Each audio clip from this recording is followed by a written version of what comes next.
এটাই master plan. আমরা এখানকার যারা জনপ্রতিনিধি, এমপি তিনি তিনবারের, তার কাছ থেকে মানুষ আশা করে। প্রথম আশা যে মানুষকে যেন বন্যা থেকে তোলা হয়। এখন প্ল্যান করে প্রতি বছর ঘাটালের মানুষকে বন্যায় ফেলা হয়, এটা কি মাস্টার প্ল্যান? তো সাহেব উনি জবাবদেহি করবেন, যিনি এখানে বারবার যে উনি কথাও দিয়ে গেছেন, উনি এখানকার ছেলে, উনি জানেন কেন পরিবর্তন হচ্ছে না, তাই এইসব প্রশ্ন উঠছে। বন্যা ঘাটালে তো কোনো নতুন কথা, প্রতি বছর যেমন দুর্গাপূজা কালী পূজা হয়, ঘাটালে বন্যা হয়। আর আমরাও বন্যা দেখতে আসি প্রতি বছর। আমি তো প্রতি বছরই আসতাম, নৌকো করে গিয়ে লোককে ত্রাণ দেওয়া, ছবি তোলা, এটাই এখানকার কাজ। আর নেতারাও তাই করেন। নেতারা পড়েও গেছিলেন, একবার ভেসে যাচ্ছিলেন। সেইখান থেকে আমার মনে হয় মানুষের মুক্তি পাওয়ার অধিকার আছে। বহু বছর ধরে বিভিন্ন পার্টিকে তারা ভোট দিয়ে এসছেন, একাধিকবার ক্ষমতায় থাকার পরেও প্রতিশ্রুতি ছাড়া কিছু পান না। এবারে পরিবর্তন দরকার আছে। কেন 6 মাস ধরে তারা জলের নিচে থাকবেন?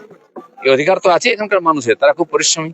আজ এখানে কিছু হচ্ছে না বলে এখানকার লক্ষ লক্ষ মানুষ, আপনি আরামবাগ পুসরা থেকে আরম্ভ করে ঘাটাল, আমাদের সবং পর্যন্ত, ওদিকে ময়না পর্যন্ত, বহু মানুষ এখান থেকে ছেড়ে বাইরে চলে যান জীবিকার জন্য, কারণ এখানে কোনো চান্স নেই। কিন্তু তাও যারা আছেন তারা বহু পরিশ্রম করে এখানকার উন্নতি করেছেন, বাড়ি ঘর বাজার হাট, তারা পরিশ্রমী। কিন্তু তাদের পরিশ্রম করার সুযোগ দিতে হবে। তারা এখানে শান্তিতে থাকতে পারেন। 6 মাস কেন জলে জঙ্গলে ঘুরতে হবে? এইটার থেকে মুক্তি চাইছে ঘাটালের মানুষ, একটু খুব বড় নয়। ভবিষ্যৎ তো আছে, এই এই সরকারের যখন যাবে এখান থেকে, তখন হয়তো সম্ভাবনা আছে, তা নাহলে কোনো সম্ভাবনা নেই।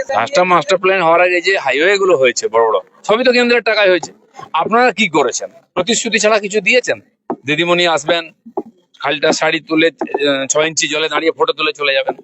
দেব আসবেন, বন্যা আসার পরে দেব আসবে প্রতি বছর, দেব একটা স্তোক বাক্য দেবে, আর 5 বছরে একবার পাগলু ড্যান্স হবে ভোটের জন্য। এইটা কি পাওনা আছে ঘাটালের লোকের? এর তো পরিবর্তন চাইছি আমরা।